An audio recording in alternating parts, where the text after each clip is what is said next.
Okay, so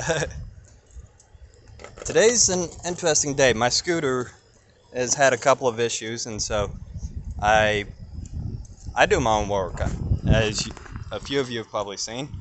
Um, my carburetor is having issues. It's bogging down on me. It's wanting to stall out.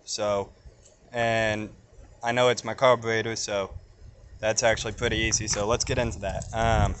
First off, you've got a couple of screws here. Then you've got a couple more down in the bucket of the seat right there at the front. You'll have to pull those to get to your carburetor. I never put them back in. I spend too much time working on my stuff, and I'm not worried about a couple of screws. So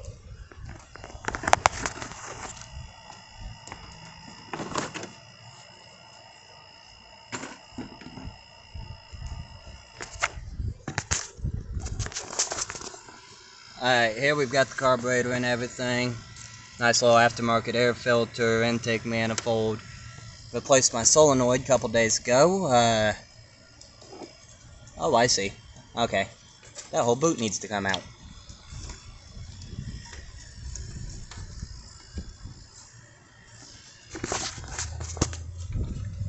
That explains why things looked a little funny.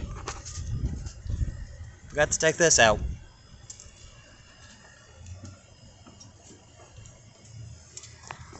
Your solenoid plays a pretty good part in your scooter starting.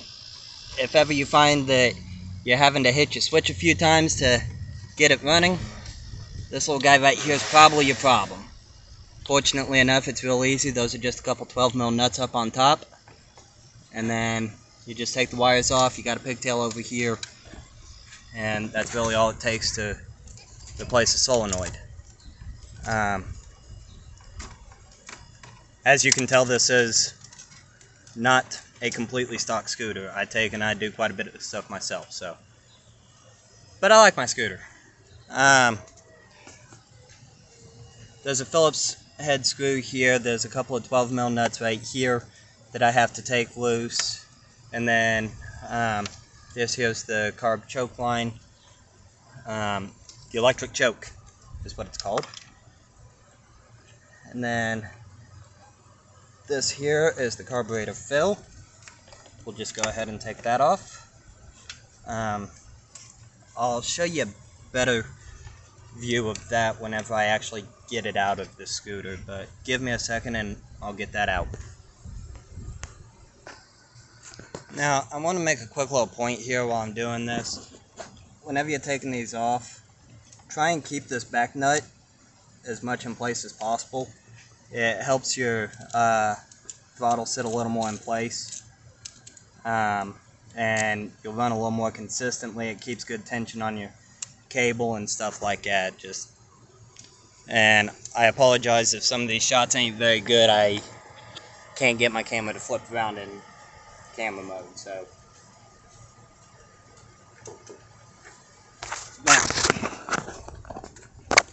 now that I've got it off,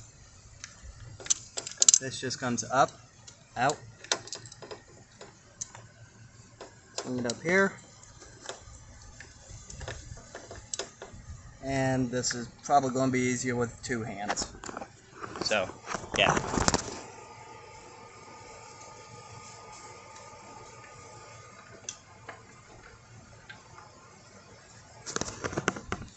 Yep, just had to hold the carburetor still. Okay, now, this here's your carburetor line. This here's your carburetor drain line. That one, I'm actually going to go ahead and do I have my flathead.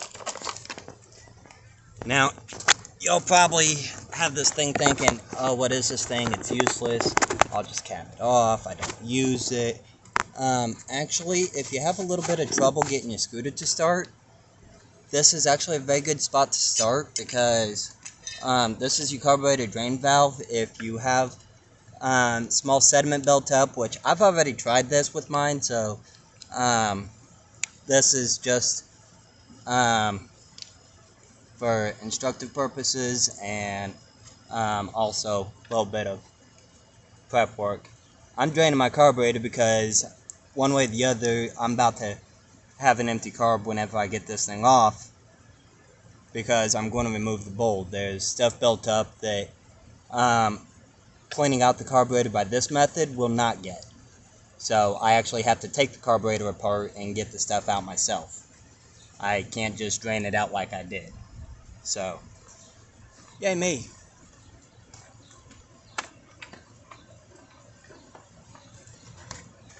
And make sure that this don't get caught, otherwise it can be a little problematic.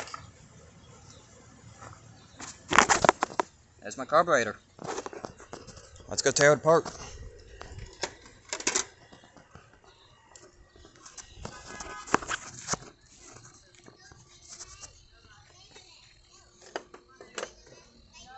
A lot cooler over here in the shade.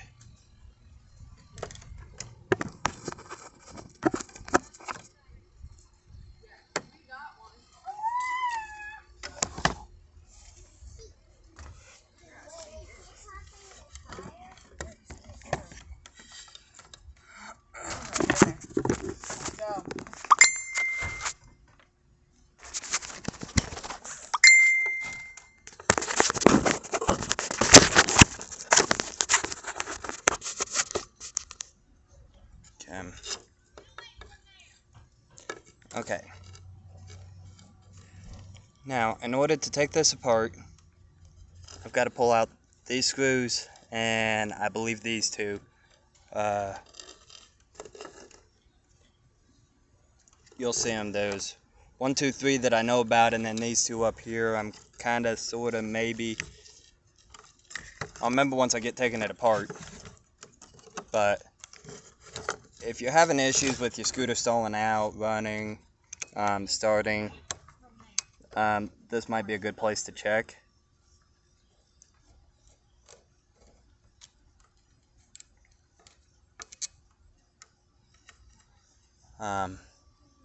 Definitely try and keep track of your screws. These suckers are small, they will roll, and you're going to wish you had them if you lose them. Because you'll probably leak gas all over the place if you ain't got these back in. So, friendly tip.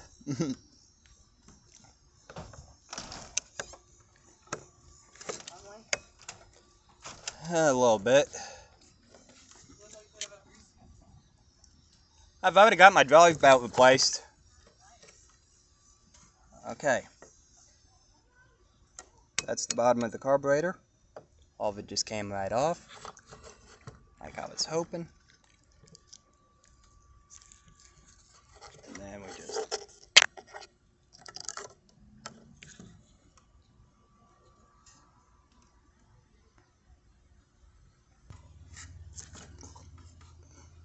These here are your jets. They're what's going to allow your fuel up into the rest of the carburetor in order to get fuel into the engine.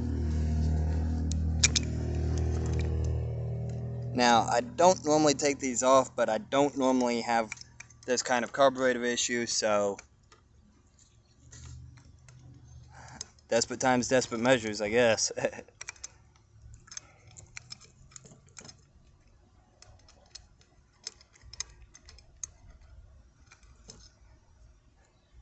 Now, I'm sure somebody watching this says, oh, that ain't how you take a carburetor apart, or you ain't doing it right.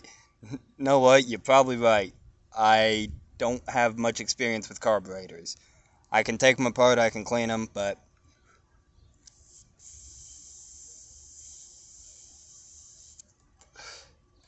Okay, I'm pleased with that one. It's allowing air to pass through pretty freely, so that is definitely a good thing. So we'll just go ahead and tighten that back down. Okay, that one's going to be a little more difficult. Now, I think this one might have some kind of issues because this is the larger of the two jets, so I'm pretty confident that this one comes into play like whenever I get going at a pretty good speed, so I'm just checking all this out, I want to make sure that everything's nice and clean.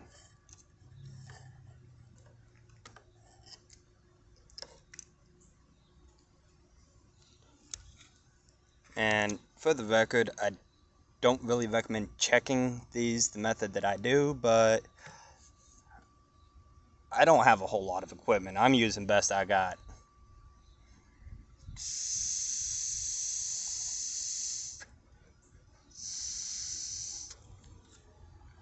Okay, I actually did feel a very small pop in that one, so that might have been what was causing me some issues. So, here's hoping. Now, once again, these are on a small engine. You don't need much strength. Just tweak it a little bit and you're fine.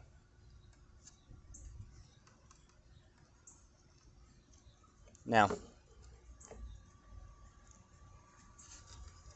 whenever you go to put your bowl back on, check your gasket. Make sure it's in good condition. Make sure you haven't trashed it. Make sure everything's still hunky-dory with that, because, man, no gasket, no gas. Can't spell gasket without gas, boys. So, yeah, let's get this all tightened back down. And unfortunately, the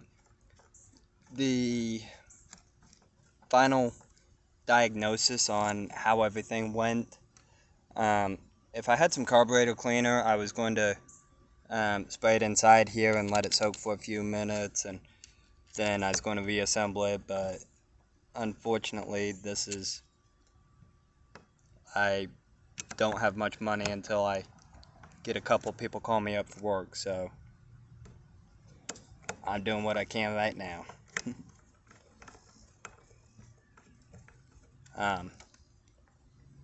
So yeah, I've cut a few corners today that I normally wouldn't, but when you ain't got money, you ain't got a choice.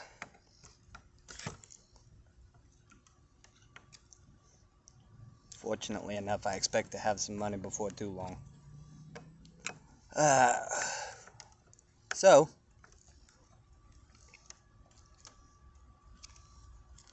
okay, there's my carburetor back together, and then reassembly is the same thing. You just put your fill line back on, you put your carburetor, you put your throttle cable back on, you make sure that you're reconnected to the intake manifold, and hook up your electric choke, and that's it. First, let's go ahead and take care of that headlight.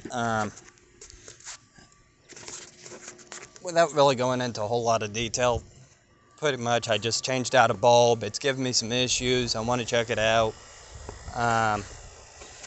In order to do so, you've got a screw here, a screw here. I never put them back in. If this was a customer's, I would, but it ain't. It's mine.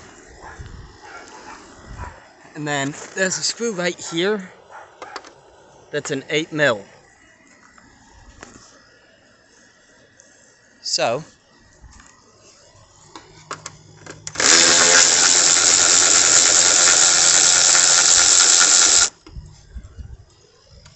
and after you do that, just want to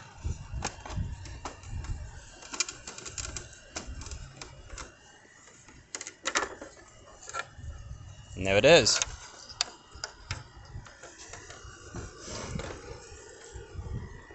Now, quick note, right there's your front brake switch, there's your back brake switch. That was actually causing me some problems, so I had to take it out. Then you've got your electronics and all that stuff, and there's your speedometer cable right there. That's a pain in the butt to replace. But I'm after the headlight, so let's see what's up. Okay, so I've got this LED bulb that I just bought, and it keeps kind of flashing between bright and dim, and now it's kind of stuck between the two, and it just stays on kind of like a bike mode, but it doesn't really switch. Taking and looking at these wires, they're all in good condition. The bulb's fine. I don't see any defects. I don't see any problems. So I'm pretty sure that in the real near future I've got to replace this turn signal assembly. So that controls your turn signals, obviously, and it's got your headlights and a couple other minor pieces. Your horn's there. So I can see at night, so it's not an immediate problem. I'll fix it when I get the money.